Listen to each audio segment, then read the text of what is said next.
If you were to ask some people who had never played Undertale or Deltarune what they knew about the games, you'd probably get a bunch of different answers. The music, the theories, the fan base. But despite the many elements of these two games that are extremely well known, I think it's safe to say that Undertale and Deltarune have one strength that ranks above all others, both within the fandom and outside of it: the characters. Undertale and Deltarune are both character-driven games. They put a heavy focus on the arcs and development of their main casts, and prioritize recognizability in the designs of even the least memorable monster. As such, the characters in these two games have become massively popular.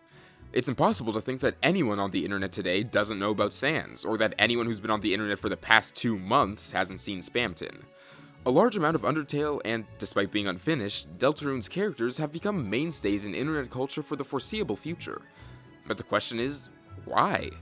What is it about this funny skeleton man or Barney's daughter that struck such a chord with people? Well, let's take a look at how Toby Fox makes characters in both Undertale and Deltarune to answer that question.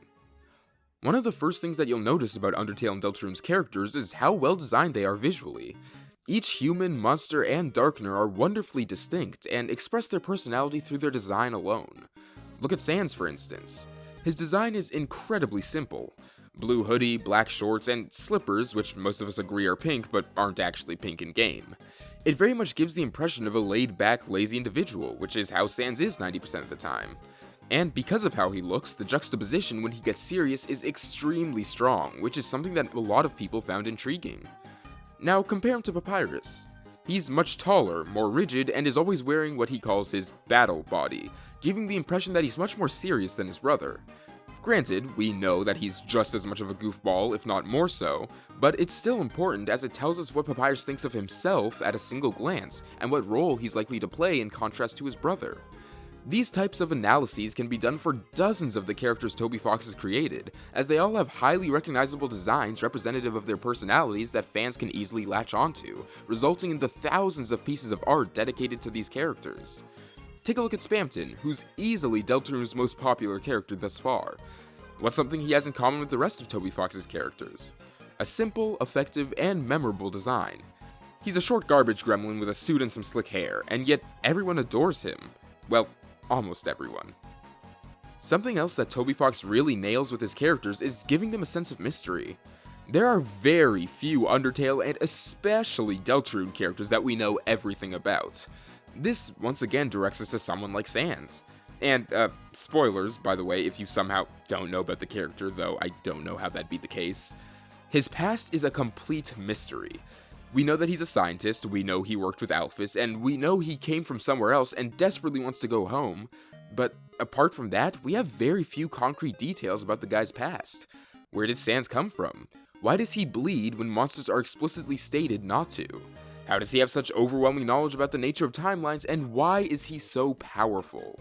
The lack of information about this character's backstory causes theories upon theories to be made about him, and I don't think it's a coincidence that the characters we know the least about tend to be the more popular ones from these games.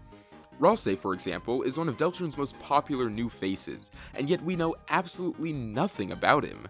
We have such little understanding of his character that most fans find it difficult to even predict what role he'll play in the future chapters. Once again, Spamton fits into this as well. While his backstory is better defined than the likes of Ralsei or even Sans, there's still a lot of theorizing to be had about his past, which only accentuated his already insane popularity. And don't get me started on the character who literally doesn't exist at all, W.D. Gaster. I can literally count the number of confirmed details about this guy on one hand, and yet he's one of the biggest characters Toby has created. Fans thrive on speculation, we like trying to put the pieces of a story together ourselves. So when these well-executed characters have large portions of their stories missing, we take it upon ourselves to do the best we can to fill in the blanks, creating even more buzz around them. But despite it all, there's one element of Undertale and Deltarune's characters that ranks above all others in terms of making them iconic. And it's pretty obvious, yet important all the same. They're just well written. What can I say, Toby Fox knows how to make good characters. No one from either of his games would have become as huge as they have if they were poorly written, but Toby ensured that that wouldn't be the case. Sans isn't just huge because he's a meme, he only struck a chord with players in the first place because of how intriguing of a character he was. The trope of a jokester with a dark, serious side was hardly invented for Undertale, but it was written extremely well for the game. And that's not even acknowledging the relatable elements of the character. Same thing with Spamton. He's not growing into Deltarune's most popular character just because Pippis and ooh, funny Cromer, but because he was a quirky, interesting character who was written to have a major impact on the plot and our main cast. Sure, the nature of the internet may be why Undertale and Deltarune have spawned so many iconic characters, but no one would have cared had they not been well-made characters. From having quality designs that summarize the character from a single look, to leaving mysteries unsolved for fans to jump onto, to having interesting stories to tell that fans can relate to and sympathize with. I'm not trying to say that these are perfect characters or anything, because every creation has flaws. But with everything laid out before us, it seems pretty evident why these wacky monsters spread like wildfire whenever a new one is released to the internet. And personally, I can't wait to see who the next enormous hit is going to be. I mean, can you imagine what things will be like when Gaster is officially revealed? The internet as a whole might crash. But anyways guys, that's about it for this video. As always, I'd love to hear what you think. Did I hit the nail on the head in regards to what makes these characters so popular, or is there something I'm missing? And who's your favorite Undertale or Deltarune character? Whatever the case, let me know in the comments below, and be sure to subscribe to Protendo for more Deltarune content. I'll see you all later. Protendo, out.